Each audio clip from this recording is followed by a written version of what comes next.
Hi students, welcome to Karthikeya's academy. మీరు union public service commission మరియు ఇతర public service commission like Andhra Pradesh public service commission group 1 మరియు group 2 కానీ, Telangana state public service commission group 1 మరియు group 2 మరియు ఇతర కాంపిటేటివ్ ఎగ్జామ్స్కి ప్రిపేర్ అవుతుంటే కేంద్ర ప్రభుత్వ పథకాల గురించి తప్పనిసరిగా చదువుకోవాల్సి ఉంటుందండి. ప్రతి ఎగ్జామినేషన్లో కొన్ని ప్రశ్నలు తప్పనిసరిగా కేంద్ర ప్రభుత్వ పథకాలు మరియు రాష్ట్ర ప్రభుత్వ పథకాల నుంచి వస్తున్నాయి.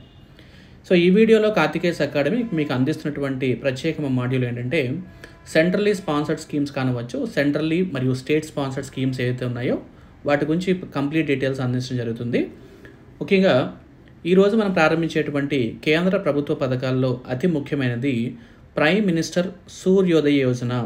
Prime minister Suryodaya Yojana, A solar for the poor అనే టైటిల్ తోటి మనకి ఈ యొక్క స్కీమ్ని ఇంట్రడ్యూస్ చేయడం జరిగిందండి. Right, my dear students, before going to understand the program, Karthikeya IAS academy new batches target IAS 2025 admissions ప్రారంభించడం జరిగిందండి. ఇప్పటిదాకా కార్తికేయ అకాడమీ ఎంతోమంది విద్యార్థుల్ని ప్రభుత్వ ఉద్యోగులుగా తీర్చిదిద్దడం జరుగుతుంది. ఆ వీడియోస్ కూడా మన కార్తికేయ అకాడమీ యూట్యూబ్ ఛానల్లో కనిపిస్తాయి. సో బోత్ ఆఫ్లైన్ మరియు ఆన్లైన్లో మనకి సివిల్ సర్వీసెస్తో పాటు గ్రూప్ 1 గ్రూప్ 2 కూడా కోచింగ్ ఇవ్వడం జరుగుతుంది. హై క్వాలిటీ ఆఫ్ స్టడీ మెటీరియల్తో పాటు పాన్ ఇండియా ఫ్యాకల్టీని కూడా మనం ఇంట్రడ్యూస్ చేసామండి. Daily, weekly and monthly test series కూడా కండక్ట్ చేస్తూ అద్భుతమైన మెంటర్షిప్ తోటి కోచింగ్ అందించడం జరుగుతుంది.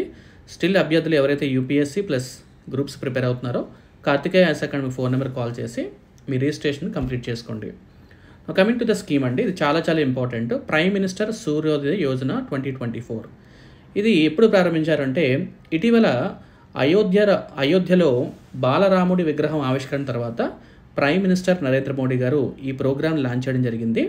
So PM Modi after returning from Ayodhya launched the prime minister Suryodaya Yojana on 22 Jan 2024. Very important అండి. డేట్ కూడా చాలా ఇంపార్టెంట్.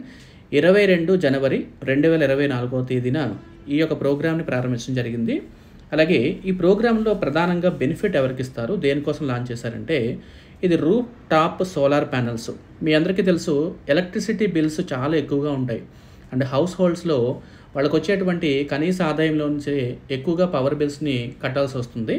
కేంద్ర ప్రభుత్వము 2014 సంవత్సరంలోనే రూఫ్ టాప్ సోలార్ ప్యానల్స్ని ప్రారంభించడం జరిగిందండి.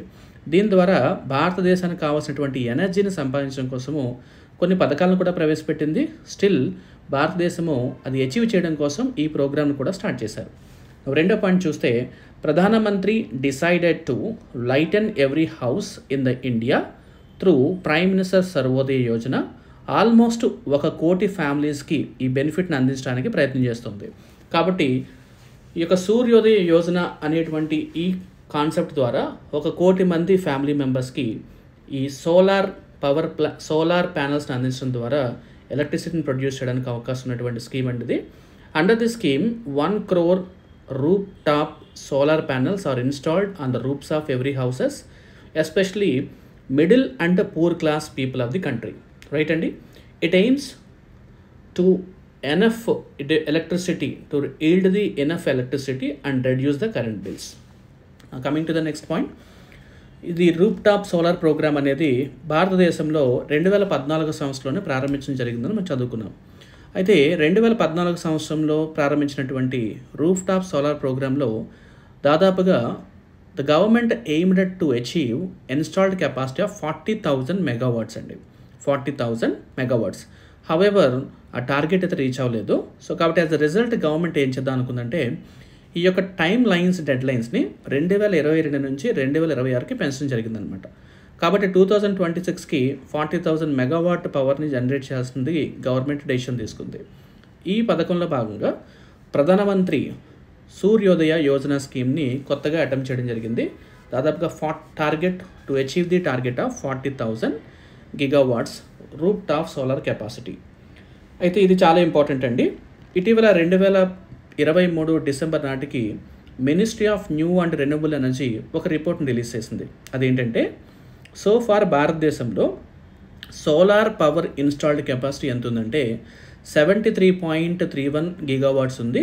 దాంట్లో సోలార్ కెపాసిటీ సాధించినటువంటి అతి ముఖ్యమైన రాష్ట్రాల్లో రాజస్థాన్ ప్రథమ స్థానంలో ఉంది. గుర్తుపెట్టుకోండి, చాలా ఇంపార్టెంట్ అండి. Solar power installed capacity state in India is Rajasthan first పొజిషన్లో ఉంది. 18.7 గిగావాట్ ఎలక్ట్రిసిటీని ప్రొడ్యూస్ చేస్తుంది. దాని తర్వాత ఉన్నటువంటి రాష్ట్రము గుజరాత్ అనమాట, 10.5 గిగావాట్. అలాగే కేవలం రూప్ టాప్ సోలార్ ద్వారా ఎలక్ట్రిసిటీని ప్రొడ్యూస్ చేసినటువంటి రాష్ట్రాల్లో దాదాపుగా 11.08 గిగావాట్ని ప్రొడ్యూస్ చేస్తుంది. అందులో రూప్ టాప్ సోలార్ కెపాసిటీ ఉన్నటువంటి అతి ముఖ్యమైన స్టేట్ గుజరాత్. గుజరాత్ ఫస్ట్ పొజిషన్లో ఉంది, 2.8 గిగావాట్ ఎలక్ట్రిసిటీని ప్రొడ్యూస్ చేస్తుంది, ఫాలోడ్ బై మహారాష్ట్ర అనమాట. సో కాబట్టి my dear students, India target ఏంటంటే country has targeted 500 gigawatt of renewable energy capacity by 2030. 2030 సంవత్సరానికి దాదాపుగా 500 గిగావాట్ ఎలక్ట్రిసిటీని ప్రొడ్యూస్ చేయడానికి ప్రభుత్వం నిర్ణయం తీసుకుంది.